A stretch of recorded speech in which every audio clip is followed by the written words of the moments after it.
kana da inda ma'aikarsa ta tare ta koma ga Allah, tana da Allah ga ɗana Abba, jama'an kana son zaɓe shi, Allah ka ba shi nasara, Allah kuma ya ga zaɓin ne da mana al'umman Kano ne Allah ba shi nasara. Amma ɗan burji komanda kan masu neman gawuna ya samu gara ɓasa don shi ganima, ka gane ko da yayi addu'a yana addu'a ka ba Allah na mai masa da abin da yake tambaya cewa zalunci da bai samu nasara ba sai gigice yake ce zargin dan Fulani da dan bare da dan Yarabawa mutum kace dan Fulani za ka san Malam Nuhu Ribado ne domin shine Bola Ahmed Tinubu yake cewa dan Fulani. Saboda haka idan ka shirya za ka yi wannan gwamnati na Bola Ahmed Tinubu, in ka san akwai zalunci a gaban ka to ka nemi wani waje, amma in dai kace zalunci za ka yi to dan Fulani na nan. Kotun koli suka ce bayan da za a yi su ga bayan wannan zalunci, suka ce ai sun ga abban ai suka ce an zalunce shi tun a tribunal. To mu ka ji a kes namu na dama ka ji an faɗa an ce an zalunce ta karamu ne, abin da aka faɗa fa a filkor fa alƙalai suka ce taron shaidanu ne, sai Adamawa suka aikata shaidanu ne. To saboda haka abin da kotu ka ce taron shaidanu ba za ka ce wai yanzu ana tsammani wai za a samu wannan hukuncin a Supreme Court ba. Idan aka jerin bayananka da kuma kalamanka a matsayinka na dan jam'iyyar APC, kamar ko a jam'iyyar ku ba za ku yi alfahari a ce naku jam'iyyar ne ta zo gwamna a matsayin wata jam'iyya ba? To malam zai da mai sauraro kayan kuskure da mutane suke kenan. Ba za ka yi domin ka tafi yin kasuwanci ka ɗauki kayan wani ka ce ka ƙara kan abin da naka ya zama ka ce kuma ka ce kada alfahari da shi, kada alfahari da halal ne. A matsayin na jami'ar APC muna so ne mu samu zabi ta hanyar halal ba ta hanyar zalunci ba. Ni abin da nake kira ga al'ummarmu na jihar Adamawa, musamman masu ra'ayin she is coming, mataran tana zuwa, an ce gawuran is coming, to gawuran bai zo ba, ita ba an ce she is coming to ana tribunal, ka gani ko aka zo she is not come, a pinko she is not come, to a tribunal ma she will not come.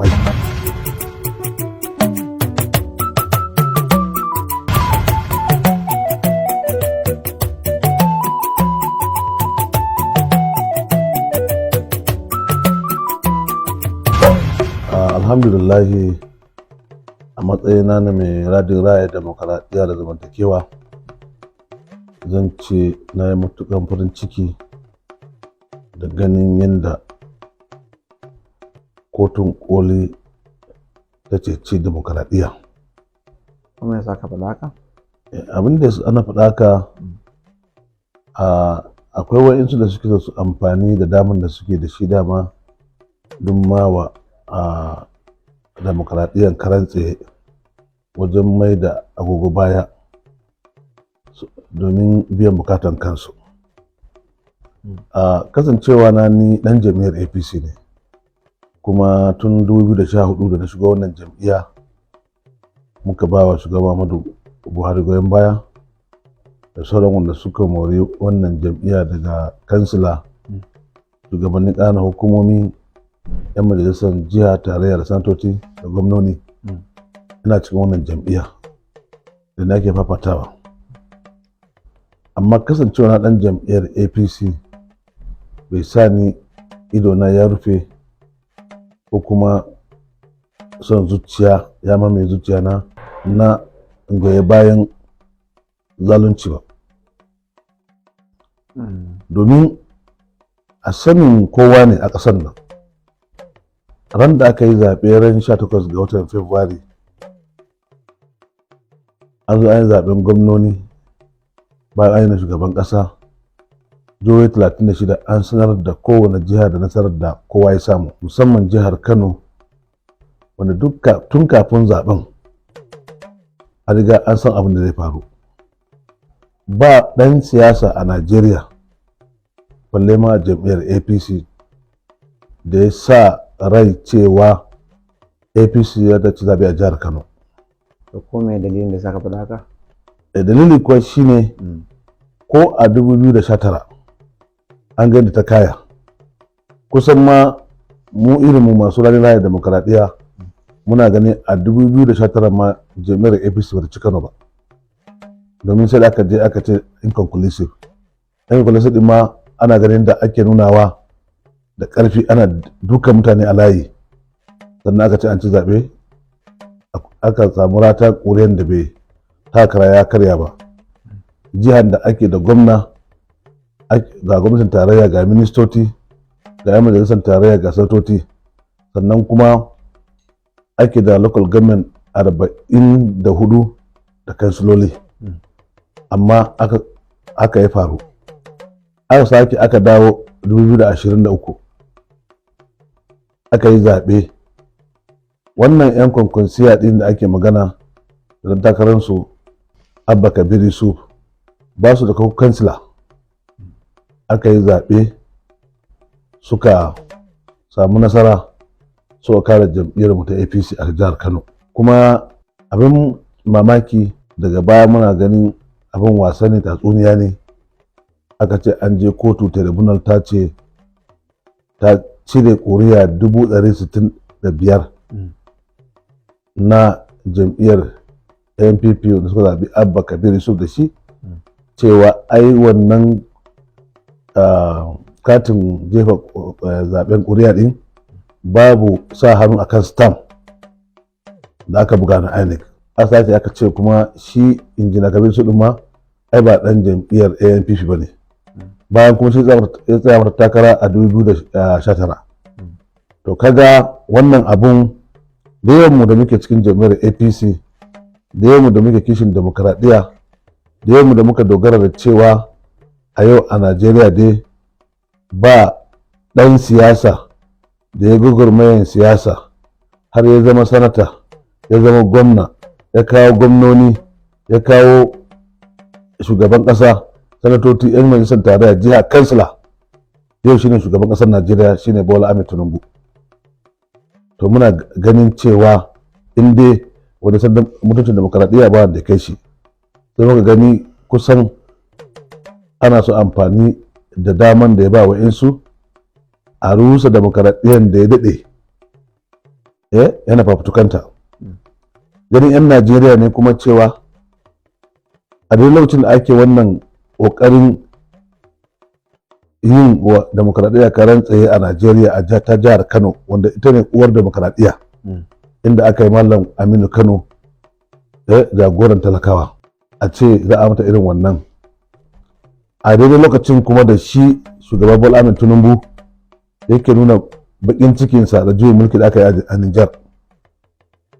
na rusa gwamnatin demokaradiyya.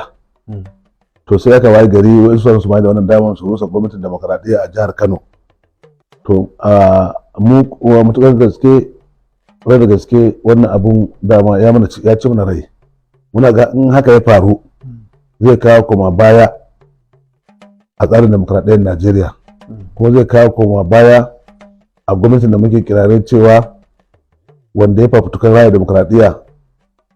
a Najeriya da duniya gaba ɗaya, Bola Ahmed Tinubu shine shugabanta, a ce a ƙarƙashinsa a gwamnatin sa ya faru. Amma cikin ikon Allah, alhamdulillah, da ƙoƙari da jama'a suka yi, kowa ba da gudunmuwa da yawa. Wani ma kuna gida ɗaya da shi, baka san kuna da bambancin ra'ayi ba. Wani ma matanka ne, kana da ra'ayin cewa Abba gida a Kano a bar masa kayansa. Ni na san 'yan jami'ar APC da yawa a Najeriya, da musulmi da Kirista da pagan ma, kowa yana cewa a barwa Abba kayansa. To alhamdulillah, Allah ya tausayin bayinsa, Allah kuma ya tausaya wa Najeriya. Allah yana son Najeriya, demokradiyya daure. Allah sai tabbatar da nasarar Abba gida a kotun koli, wanda alƙalan kotun kolin nan fa ba wani abu suka amfani da shi ba. Daga ran da aka saurari wannan ba'asi da na wannan shari'a din da appeal da Abba yayi, tambaya ɗaya alƙalai suka mawa hukumar INEC cewa wannan ƙuri'un kan naku ne, suka ce nasu ne. Daga wannan ansan, in dai ka san shari'a, daga nan ka san cewa in kana APC ko kuma kana da ra'ayin gawuna, to daga nan gawuna kan ya tafi gawuna, domin INEC ta tabbatar da wannan ƙuri'u nata ne. Ba da za a yi ka ɗauki kuskure na mutanen INEC ka ɗaura kan talakan Kano da suka zaɓi Abba gida mutanen 165. To kaga wannan alhamdulillah, domin akwai wanda suke so su amfani da wannan dama suna nan 'yan adawa a Najeriya, su amfani da wannan dama na Kano su tunna wa Najeriya wuta. Sai Allah ya tausaya wa Najeriya, Allah ya ga zuciyar Bola Ahmed Tinubu ƙwararren ɗan siyasa ne, ya amfani da ilimin na siyasa ya iya sa baki kamar yadda shi mai girma gwamnan Kano injina Kabiru Abba Yusuf yake masa godiya cewa an so amfani da shi, amma da shi da mataimakinsa Allah bai daba sai daba. To muna musu godiya, ko mun muna da wannan hukunci da aka yi na ceton demokradiyya da Kano da Plateau da kuma Zamfara, sannan kuma da sauran jihohi da aka yi zaɓe aka tabbatar musu da zaɓinsu. To wannan shine burinmu a Najeriya a yau, duk inda aka yi zaɓe aka yi nasara a tabbatar da wannan nasarar, musamman mu a jihar Adamawa. Ka san dai jam'iyyar PDP ita ce zaɓe, kuma a fili yake, wanda har an yi inconclusive a wannan zaɓe ɗin. Ka gane ko? Aka tafi aka sake sa rana, an yi zaɓe, an gama lafiya, ana zaɓe, an kai local government 20 a cikin local government 20 an karɓi sakamakon 10, sauran 10 sai shi shugaban zaɓe na jihar Adamawa wato na INEC ya ce a ɗaga wannan karɓar sakamako zuwa washe gari ƙarfe 11 na rana. Kawai sai aka ji shi ƙarfe 9 na rana ya zo da ɗan rubuce-rubucensa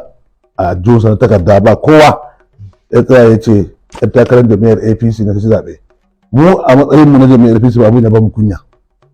Ko me yasa ka faɗa haka? Domin wannan kam a ce maka a ƙarƙashin Muhammadu Buhari mai radin yaƙi da cin da rashawa, mutumin da aka san shi da gaisa da riƙon amana, a ce a mulkinsa a zamaninsa an yi wani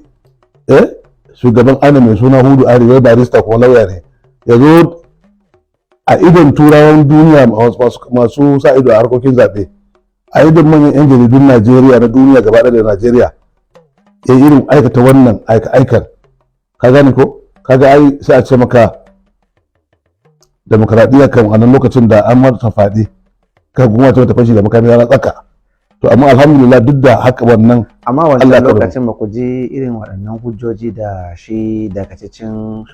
kwamishinan zaɓe bayar na cewa an yi barazana ga rayuwarsa domin ganin an haɗa baki da shi, an yi abun da ba shi ne kamar sahihanci abun da ya faru a zaɓen ba. Ba ku ganin tunda abun yana da gaban shari'a, watakila ma ya kamata a ce an yaba masa ne tunda bai kai ga yanke abun da ake son a yi din ba. Wannan zai kuma wannan haba malam kai kuma mutumin da inda gaske ke yi, ai doka da ta kawo shi jihar Adamawa yake rike da ofis din zaɓe, amma fa yana ayyana wani abun fa ta bayan gate ya fa zaka shiga da shi, an aji jirgi ya gudu har ranan fa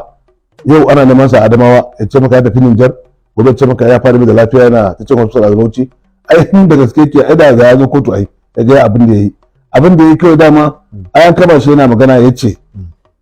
a taimakawa matan nan. Mun kuma tun farko da kawo shi mun san cewa an kawo shi ne domin ya ma matan nan aiki, ba mawa demokradiyya aiki ba. Shi sa matan ma ta dauki fatin ma ba kowa bane, yan fatin ma ba kowa bane,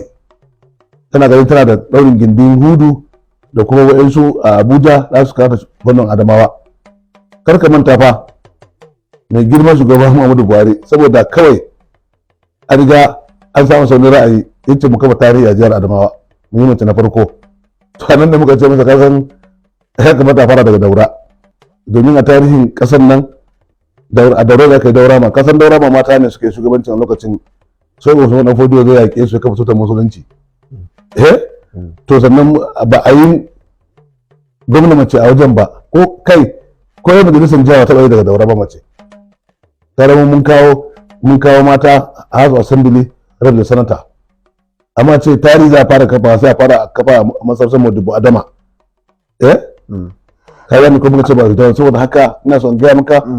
wannan abin da son gaya maka cewa abin da kai Adama wannan abu ne wanda duniya suka yi Allah waje da shi.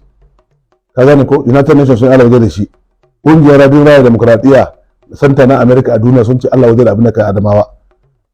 Civil Society, lauyoyi, da akwai ƙungiyar mata ma FIDA, su da kansu lauyoyi suka ce Allah abinda aka yi Adamawa Allah waje da shi. So da haka maganar Adamawa ka barta,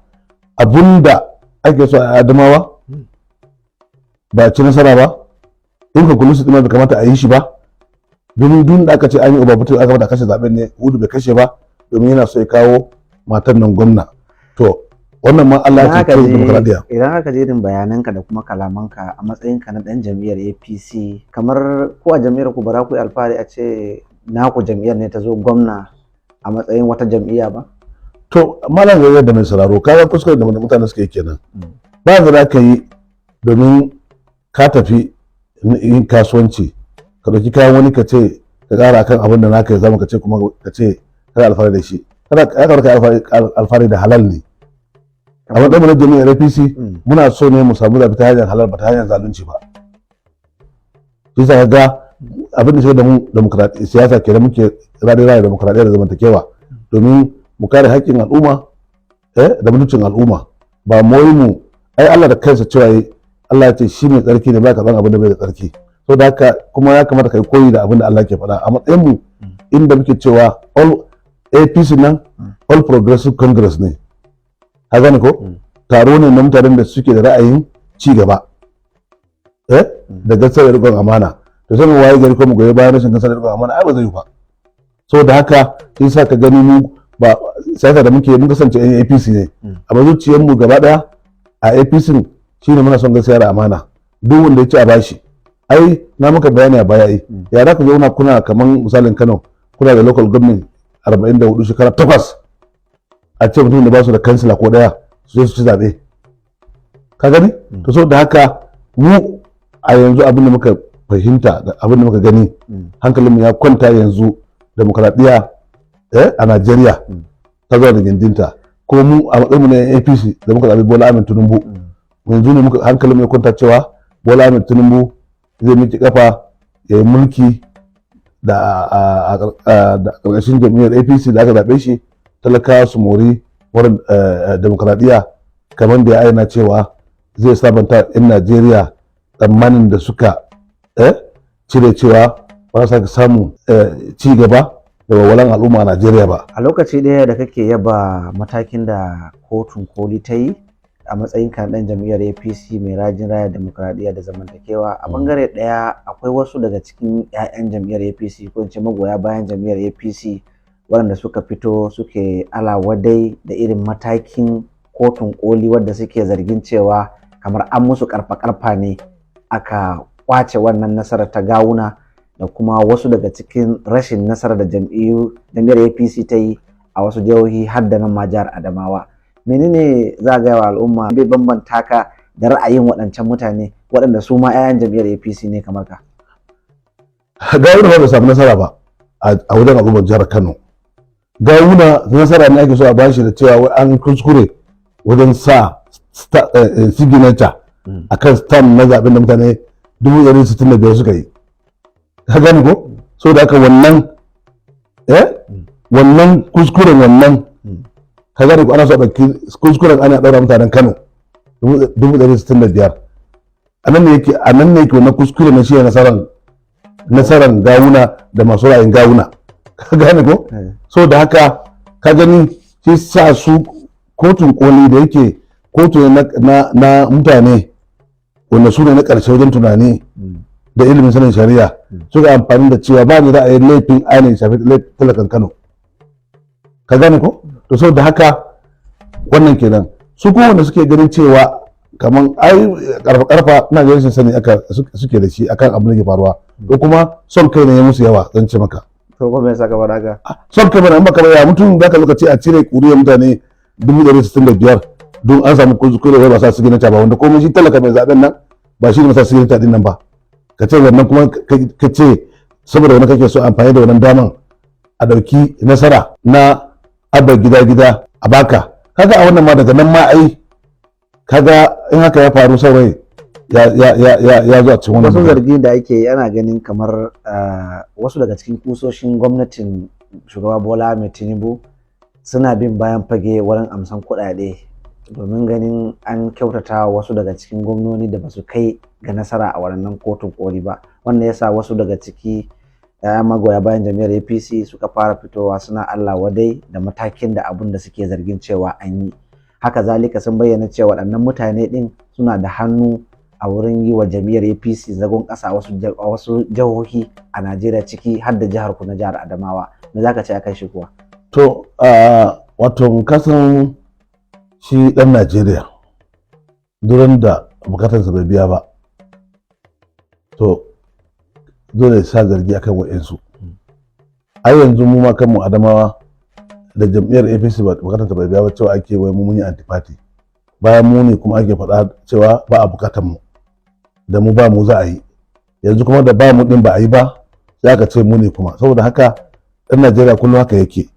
Amma maganan da kake suka faɗi cewa na ga na hira da aka yi ta wannan gidan talabijin naka, yanda ake cewa akwai wani shi dan bulkine komanda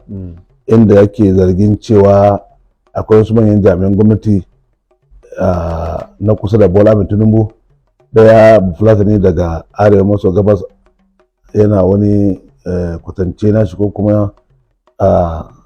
maganan bebe. Duk magana nake maganan bebe ne, karan bebe yana magana ba ka ji mai ke faɗa ba, to ni haka da nake magana sa, domin ina magana yake magana na mutumin da ya isa ya kai dan siyasa mara tsoro mai son faɗan gaskiya da zai kama sunayen wanda yake magana kansu ya faɗa ya ce wane watakila shagubin da yana neman a yi gyara ne. ai ba magana ai wanda ba shagun shi kam ai tausaya masa da aka yi, ni tausaya masa na yi, domin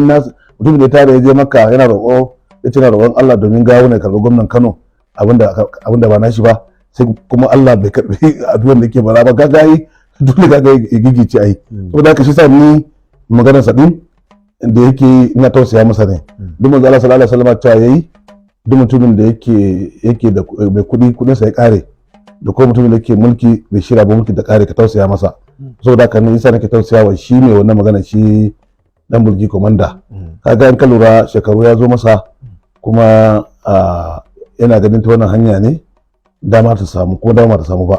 to dole ya samu na dimuwa ya dinga zargin abin da ba haka yake ba. In dai da gaske ke yi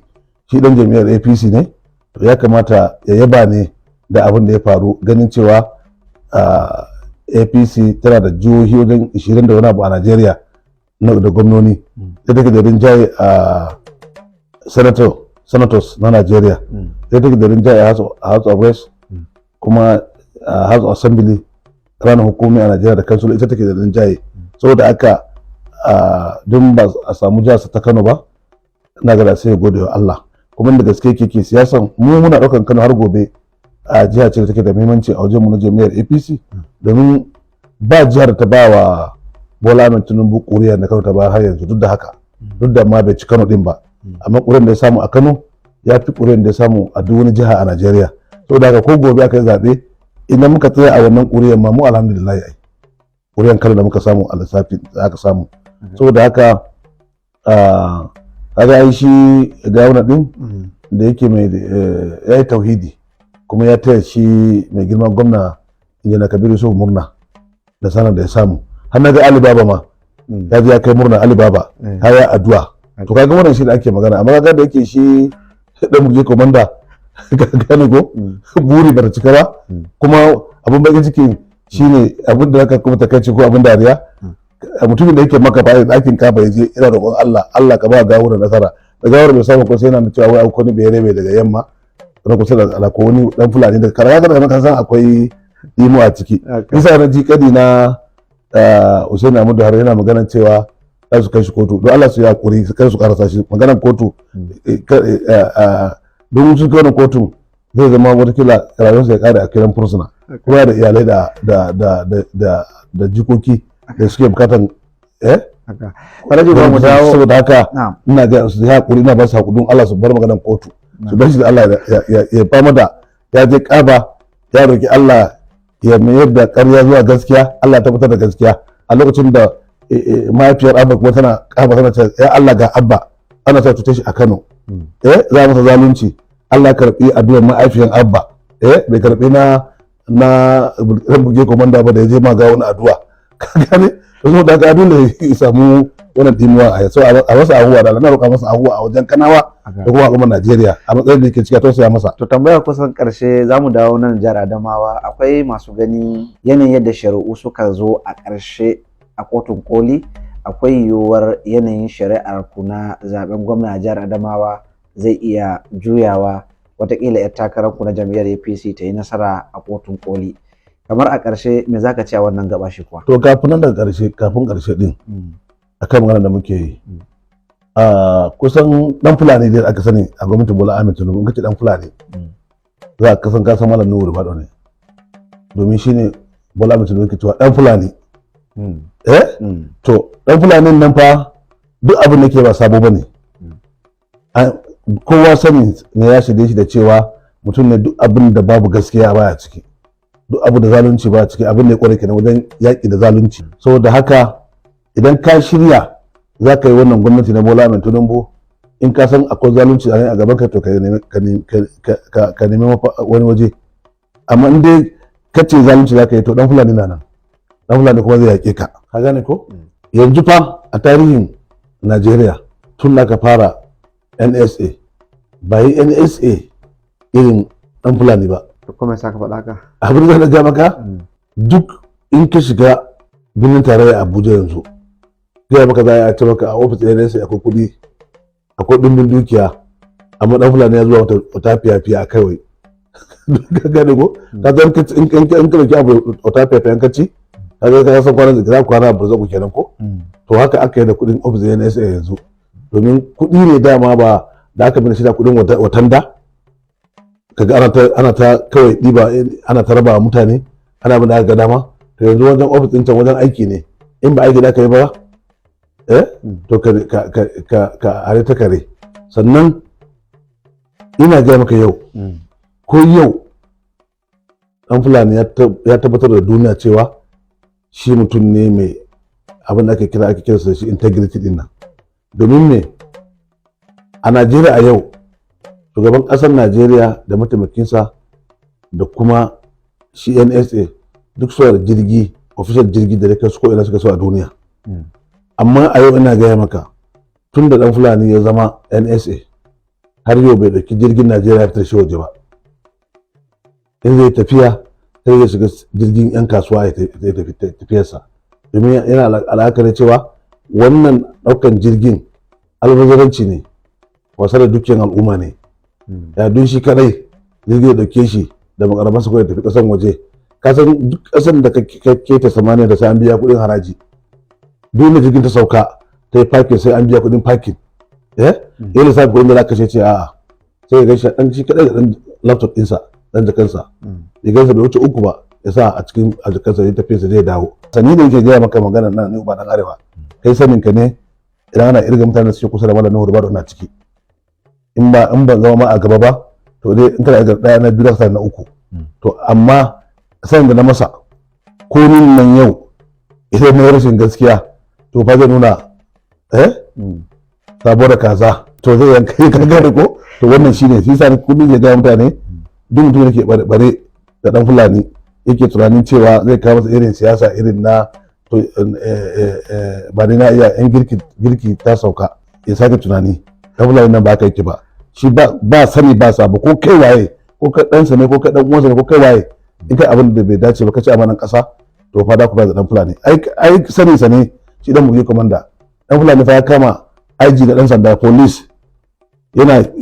wanda shine officer ɗinsa a kansa, ya kama shi ya sa masa anka duniya, ya ci dukiyar al'umma, kuma sai da wani ɗin da dukiyar, kuma kowa ya gani ba wai shari bane, ba san shi da shari ba halinsa bane. Yasa duniya sun girma shi a duniya, ba ɗan Najeriya a yau yake da martabansa, kuma yana da lambar yabo da ya karba na cewa shi ɗaya daga cikin mutanen da ba su cin hanci da rashawa a duniya. Ya mayar da kuɗi an ba shi cin hanci na dala miliyan 15, tsohon gwamnan Delta ya karba ya sa a babban bankin Najeriya. Yana da kuma rekod a duniya, kuɗin banki ta mutu a Brazil, ya kwace kuɗin daga ɗan Najeriya da ya ɗauki kuɗin, ya ce su raba ya bashi rabi, ya ce baka isa bai kwace kuɗin ya mera Brazil, bankin ta rayu. Saboda haka mutum ne wanda ke da martaba a duniya, ana martaba shi a kowane bangare kashe shi na duniya, sannan kuma yana da daraja a wajen masu gaskiya a Najeriya. To duk irin su dan Burge Komanda sun ce su ba su yadda ba, su masa ƙarfi, to kaga yi ba sabon abu bane amma wa annabawa ma. Saboda haka ina kira yan wada abokan arziki su kwantar da hankalinsu, kowa ya ci gaba da addu'a wa wannan ƙasa da kuma shi kansa dan Fulani, domin akwai aiki a gabansa. Kamar sabon suna ne aka bashi haka. To ai sabon suna masu to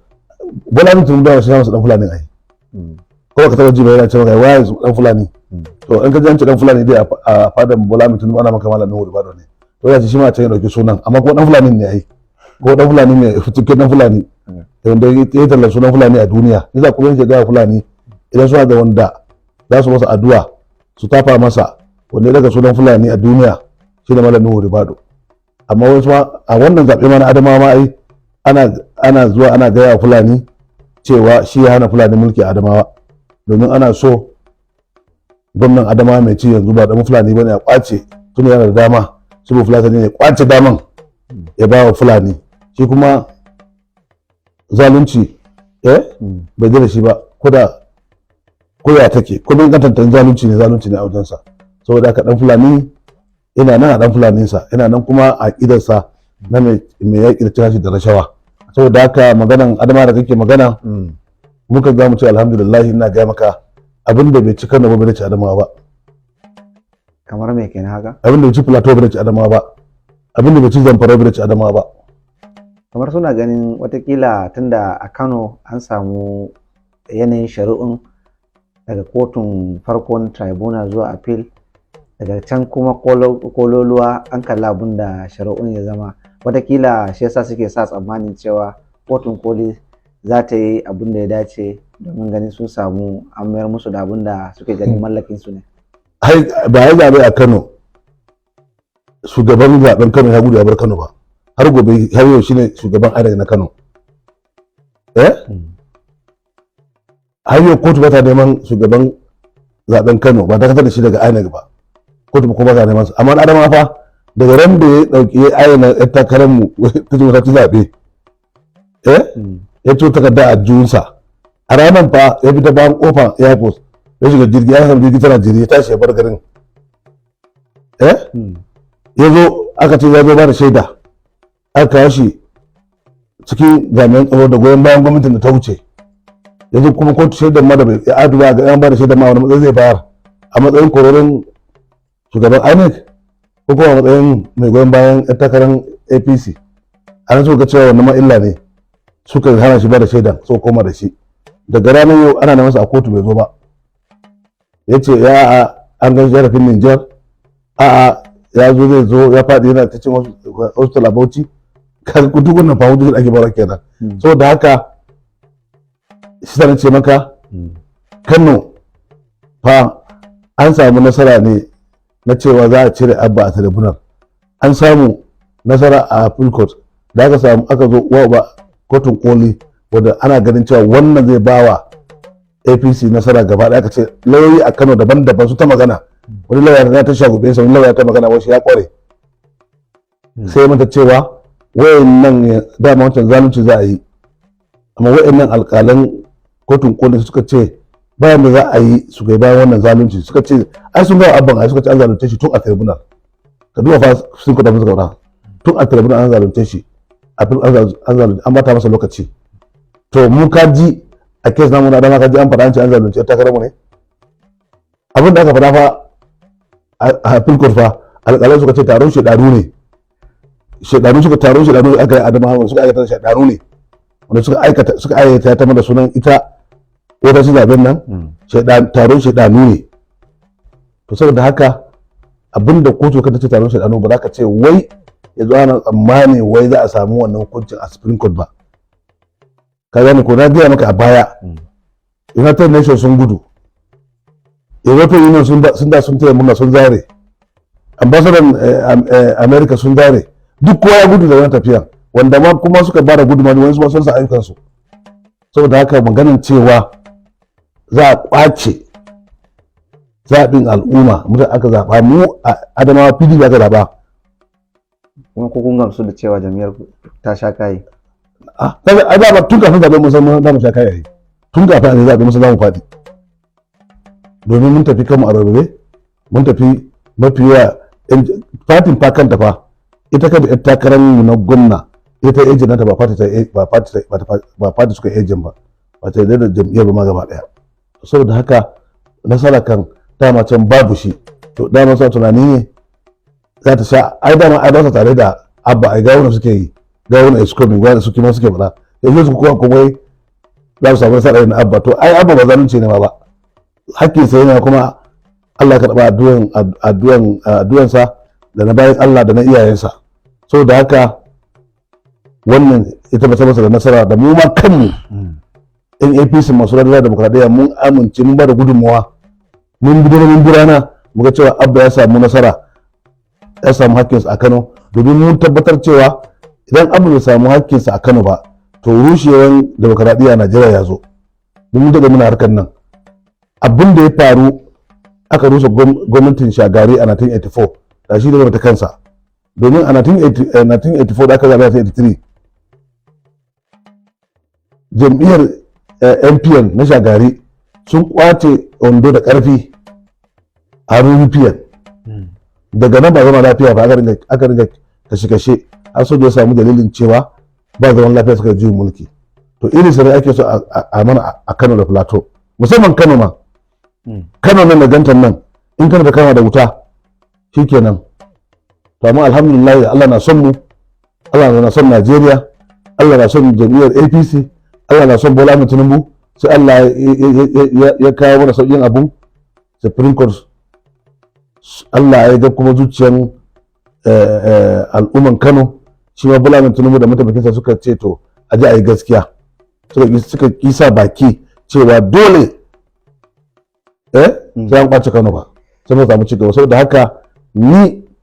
abin da nake kira ga al'ummarmu na jihar Adamawa musamman masu ra'ayin she is coming mataran tana zuwa to duk da ka ce kalmar nan an ce gawuran is coming to gawuran bai zo ba ita ba an ce she is coming to ana tribunal ka gani ko aka zo she is not come a pinko she is not come to a tribunal ma she will not come ai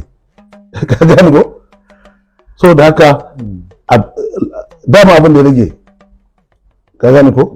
tsakaninmu da ita wannan Supreme Court din ne in an gama ba ta da wani alaƙa kuma da jam'iyyar APC illa ta zama ordinary amma wannan da muke magana kai zaɓin al'ummar jihar Kano ne Kano ne suka zaɓi injina Kabiru Abba ka gane ko gida kana gani ayi mata inda suke fitowa da yara suna roƙon Allah suna magana kana gani inda mutane talakawa bayan Allah su koma ƙaba ɗin suna roƙon Allah kana ga inda ma'aikinsa ta tare ta koma ga Allah kana roƙon Allah ga ɗanan Abba jama'an Kano sun zaɓe shi Allah ka bashi nasara Allah kuma ya ga zaɓin ne da mana al'umman Kano ne Allah bashi nasara amma dan burji komanda kan masu neman gawuna ya samu gara basa risus da ganima ka gane ko da yayi addu'an ya roƙa addu'a Allah yana addu'a ka Allah na mai masa da abin da yake tabbata cewa zalunci ne kuke mai ma da bai samu nasara ba sai gigice yake ce zargin dan Fulani da dan bare da dan Yarabawa to kaga wannan suka tausaya masa saboda haka ni da ƙarshe ina roƙon Allah ne Allah ya sake ba mu zaman lafiya a ƙasar nan da kuma ana tabbatar da alƙalai irin na wa'annan Supreme Court din da su na ba masu koyi da su domin Najeriya mu zauna lafiya domin ba mu da wani hanya yanzu na shugabanci sai demokradiyya da kuma ta rayuwa sai da goyon bayan bangaren shari'a wanda idan an zalunce ka a matakin jam'iyya da a matakin aina ka gudu ka je kotu ka samu hukunci shine gatan talaka Allah ba mu zaman lafiya da kuma walwala da bukatar tattalin arziki a ƙasar mu Najeriya.